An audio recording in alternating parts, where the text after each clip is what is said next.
Hi, I'm Jeanette Michelle Davidson, and this is my audience for my informative speech.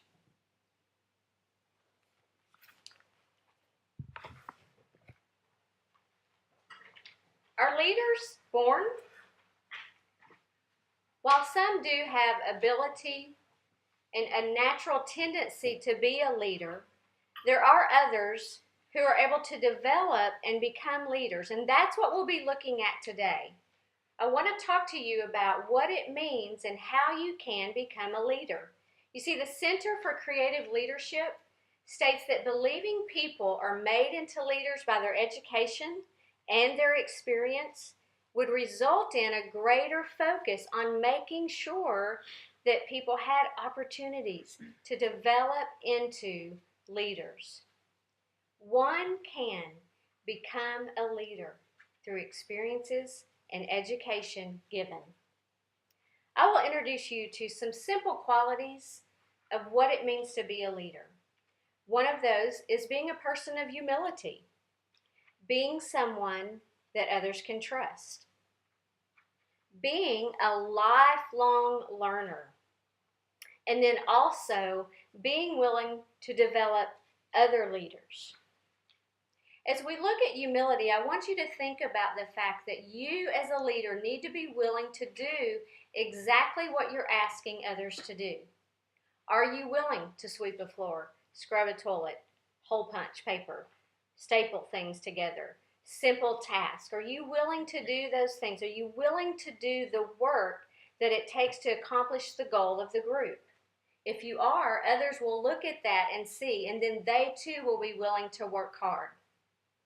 Secondly, you need to be able to generate trust among those in your group. You need to be looked at and thought of as a person who is trustworthy. Do you keep your word? Do you do what you say you're going to do?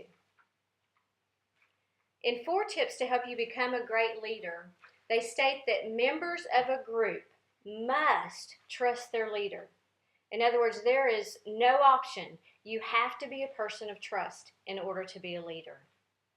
And then thirdly, you need to be a lifelong learner. None of us know it all. None of us have done it all. Some may have been there and done that, but there is so much more to learn, so much more to glean from other people. We need to be willing to realize that there's always a better way to do something. There's always a new method, a new process, a more effective way. And so as a lifelong learner, we need to be willing to learn that and to stretch ourselves and try new things. And then after you have those qualities, you don't just stay there. You don't do it all on your own, but you develop other leaders around you.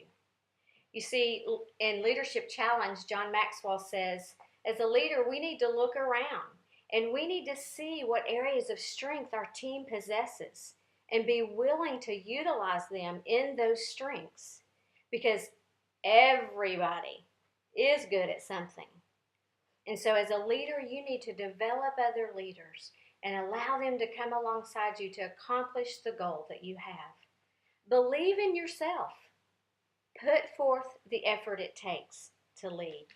It may not be easy, but when you're humble and you're trustworthy and you continue to learn and grow in how to do things, people are going to follow you. And then continue to develop other leaders just like you.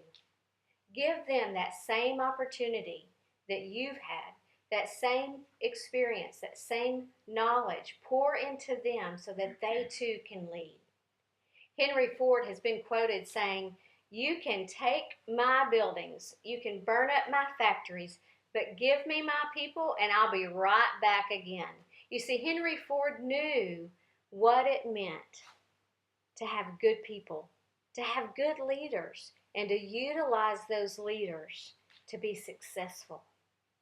I appreciate your time today, and I do hope that you will take the challenge to become a leader among your peers, in your home, in your school, in your family. Don't be afraid to step up and be that leader that the world needs around you. you too can be a leader among your peers. Thank you.